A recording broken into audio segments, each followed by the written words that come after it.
Old pension scheme. Old pension scheme क्या थी? जो आदमी सरकारी नौकरी लग जाता था उसको जितनी वो नौकरी करेगा, जैसे 60 तक तो हर कोई नौकरी कर सकता है, 60 के बाद जब वो रिटायर होता था तो इसको पैसे मिलते थे हर महीने पेंशन के नाम पे।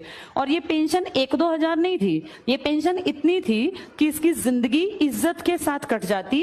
इसे अपने बहू बेटे के सामने हाथ ना फैलाना पड़ता कि बेटा मेरा चश्मा बनवा दे या डॉक्टर के पास ले चल। एक तो इसको बैठे बिठाए पैसे मिलते, बुढ़ापे में पैसा ज्यादा जरूरी होता है, जवानी में तो सब कमा लेते हैं, लेकिन जब 65 साल 70 साल पकड़ते हैं, शरीर कमजोर होता है, तब पैसा कैसे कमाएं? काम तो कर नहीं सकते। तब बच्चों को बोझ लगते हैं माँ बाप, चाहे माँ बाप ने कितना ही कुछ भी करके खिलाया हो तब बोझ लगने लगते हैं। ये ह्यूमन नेचर है, इसीलिए अपना पैसा होना बहुत जरूरी है। अगर पैसा होगा तो आदमी ठाठ से बैठ के खाएगा।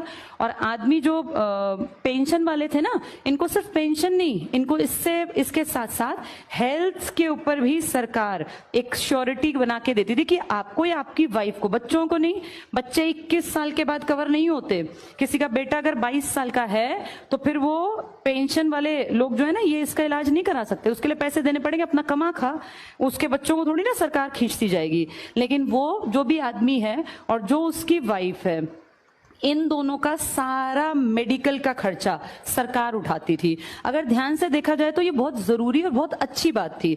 देखो, मैं जैसे कुछ लोग कहेंगे कि नहीं इससे देश का नुकसान होगा, ये कहना बहुत आसान है, लेकिन इस पे थोड़ा सा अगर दिमाग लगाया जाए कि सरकार खुद अपनी जबान से कहती है कि जी टोटल हमने जो सरकारी नौकरियां दे रखी हैं वो तो आबादी के 1% के आसपास को हैं, तो 1% के आसपास ही तो लोग मांग रहे होंगे पेंशन। फिर क्या दिक्कत है? 50% तो तुम मानते ही नहीं कि लोग काम करते हैं सरकारी। और अगर मान लो हम कहते हैं, ये इनका कहना है आजकल मंत्रियों का इन सबका, कि ओल्ड पेंशन स्कीम से देश को बड़ा नुकसान होगा। तुम जो इतने खर्चे करते हो फालतू के, इतने गबन करते हो, इससे नुकसान नहीं होता।